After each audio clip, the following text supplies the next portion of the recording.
Hi there again, welcome and greetings from Lamar's, Iowa. This week's Torah portion, B'ha'aLotcha, speaks about the kindling of the menorah through Aaron, which was the high priest. Now there are three laws pertaining to the kindling of the menorah. The first law is that the actual kindling could be done by any single Jew. That means there's no restrictions of whether the Jew should be a Kohen or a Levi. Any Jew, even a Yisrael, the Israelite, could kindle the menorah. Second law is that getting the candle ready. That means pouring in the oil, getting the wicks ready. That has to be done by a Kohen, by a priest. The third and final law is that the place where the menorah is has to be in a specific place, which is in the Heichal, which is the holy sanctuary of the temple. Now we know everything in the revealed Torah has a reflection in the hidden part of Torah.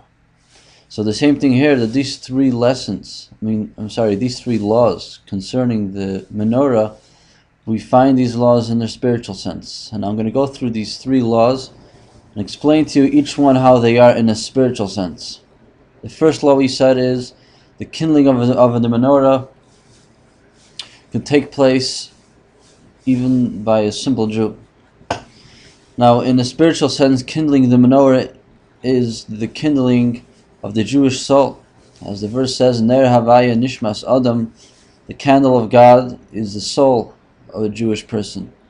So the soul is likened to a candle. So the kindling of the Jewish soul, this is an obligation on every single Jew. No matter which level you are at, you have an obligation to share your inspiration with others, to kindle another Jew's neshama. That means if you know how to, for example, if you know how to read the letter Aleph, share it with a friend of yours which does not know how to read Aleph, and so on and so forth. So that's the first law, that it's obligation that every single Jew, no matter which level you are at, has obligation to share and inspire others. Second lesson is, the second law is that the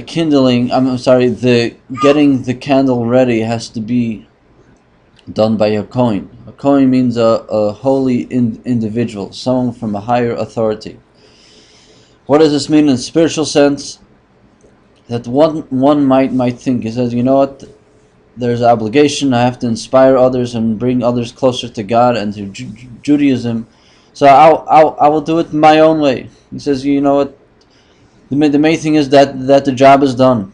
What's the agenda here? It's all to bring Jewish people closer to God. So who cares by which way this is done? I will make up my own laws, my own guidelines, and thus connect people with God. So that's the second law which tells us no, that is wrong. The laws and guidelines have to be set by a prophet, by a rabbi, someone from a higher authority. They are the ones which have the right and means to set these laws and guidelines. And no one can just go on their own and make up these laws. And we get to the final law, that the menorah has to be lit in the holies, in the holy sanctuary. And the same thing is in this case, that this is similar to number 2, that we said in number 2 that we have to follow the guidelines of Torah, and with that to connect Jewish people to God. So that's the same thing. It's more of the place that the menorah's location was in the holy temple. So too the menorah of every single Jew, that location also has to be in the realm of holiness. Now I'm going to explain to you a little bit more about this idea of kindling another Jewish soul. We know in the candelabra and the menorah, which was in the temple, had 7 branches. That means although the menorah of Hanukkah that we kindle on Hanukkah has 8 candles, and the menorah of the temple had only 7 candles, which on another YouTube video I will explain to you why the temple was 7 and the menorah was 8 candles. But anyways, there were 7 candles in the menorah of the temple. And as we said before, everything in a spiritual sense, I'm sorry, everything in a physical sense stems from its spiritual sense. So the same thing here. The menorah, the physical menorah, has its source in a spiritual menorah. The spiritual menorah, as we said before, are the Jewish souls. Every soul is considered a candle, and the 7 branches, the 7 candles, represent 7 different ways how to serve God. That means one person has his way, his style of serving God. It's more in the way of chesed.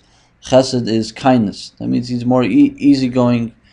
That's the way he serves God. Then you have Gevura, someone else that serves God with severity. He's very strict, and he's very strict about things. So that's his way of serving God. And then so on and so forth. There's a total of 7 different ways how to serve God. So true, there are different ways to serve God, but they have something in common, and that is that they all give light, they give off light, and they all have the same goal and purpose, which is to illuminate.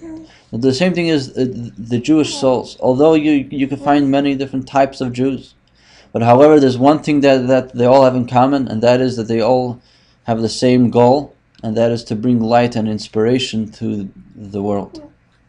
And this is again the duty of every single Jew, no matter what level you are at.